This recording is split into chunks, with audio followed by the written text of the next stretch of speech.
ദൈവത്തിൻ്റെ അതിപരിശുദ്ധ നാമം മഹത്വപ്പെടുമാറാകട്ടെ. നമ്മളിന്ന് വായിക്കുന്നത് വിശുദ്ധ ലൂക്കോസിൻ്റെ സുവിശേഷം 7-ാം അധ്യായം 33-ാമത്തെ തിരുവചനം.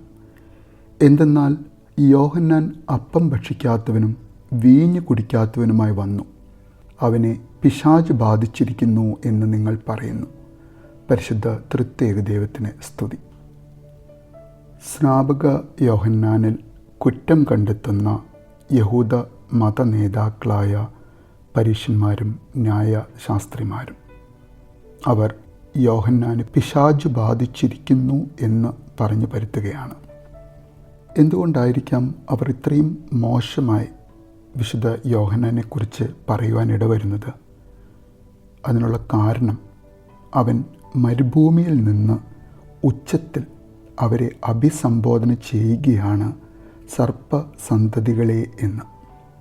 ഒട്ടകരോമവും തോൽവാറും ധരിച്ച് കാട്ടുതേനും വെട്ടുകിളിയെയും ഭക്ഷിച്ച് മരുഭൂമിയിൽ പാർക്കുന്ന ഒരു മനുഷ്യൻ. ആ മനുഷ്യനിതാ യഹൂദ മത പ്രമാണിമാരെ. എങ്ങനെയുള്ള പ്രമാണിമാർ?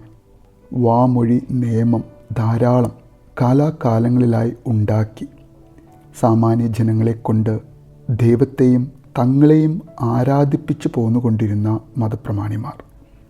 പരീശന്മാരെയും ന്യായശാസ്ത്രിമാരെയും അവർ തങ്ങൾ ആഗ്രഹിച്ച രീതിയിൽ ബഹുമാനിക്കാത്ത വിശുദ്ധ യോഹന്നാനിൽ കുറ്റം കണ്ടെത്തുന്ന സമയം, യോഹന്നാൻ തങ്ങളെ ബഹുമാനിച്ചില്ല എന്ന് മാത്രമല്ല, തങ്ങളെ അണലികൾ എന്ന് വിളിച്ച് അബ്രഹാമിൻ്റെ പിൻഗാമികളായ തങ്ങളെ ചോദ്യം ചെയ്യുവാൻ മുതിരുകയാണ്.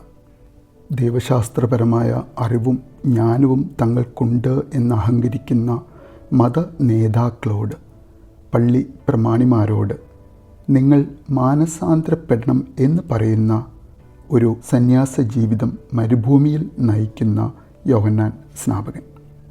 അദ്ദേഹത്തിൻ്റെ ഈ സന്യാസ ജീവിത ശൈലിയും അതിരുകടന്ന സന്ദേശവും കാരണം അദ്ദേഹത്തിനെതിരെ അപവാദം പറയുകയും അദ്ദേഹത്തെ നിരസിക്കുകയും ചെയ്യുന്ന മതപണ്ഡിതർ വിളിക്കുന്ന പേർ പിശാച് ബാധിതൻ.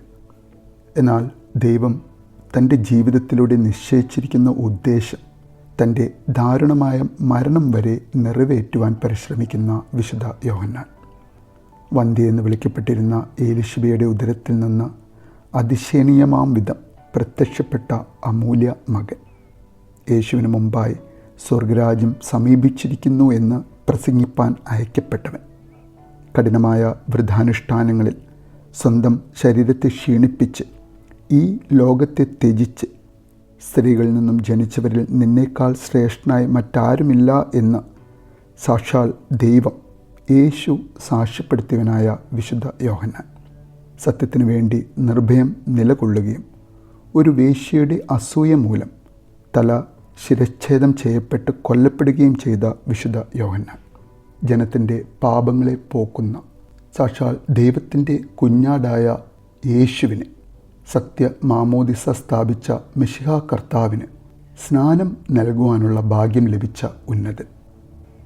അതെ, പ്രവാചകന്മാരിൽ അവസാനത്തവനും പ്രസംഗകരിൽ പ്രധാനിയും നീതിക്ക് വേണ്ടി വധിക്കപ്പെടുകയും ചെയ്ത വിശുദ്ധ യോഹന്നാൻ്റെ ശിരച്ഛേദത്തിൻ്റെ ഓർമ്മയിലായിരിക്കുന്ന ഈ ദിവസത്തിൽ നിൻ്റെ മുന്നോട്ടക്കാരൻ്റെ പ്രാർത്ഥനയാൽ, വിശുദ്ധ സ്നാപക യോഹന്നാൻ്റെ മധ്യസ്ഥതയിൽ നമുക്ക് ഓരോരുത്തർക്കും നല്ല വെടിപ്പും വിശുദ്ധിയും അനുതാപമുള്ള ഹൃദയവും നൽകണമേ എന്ന് നമുക്ക് ആഗ്രഹിക്കാം, പ്രാർത്ഥിക്കാം. നല്ലൊരു ദിവസം നേരുന്നു.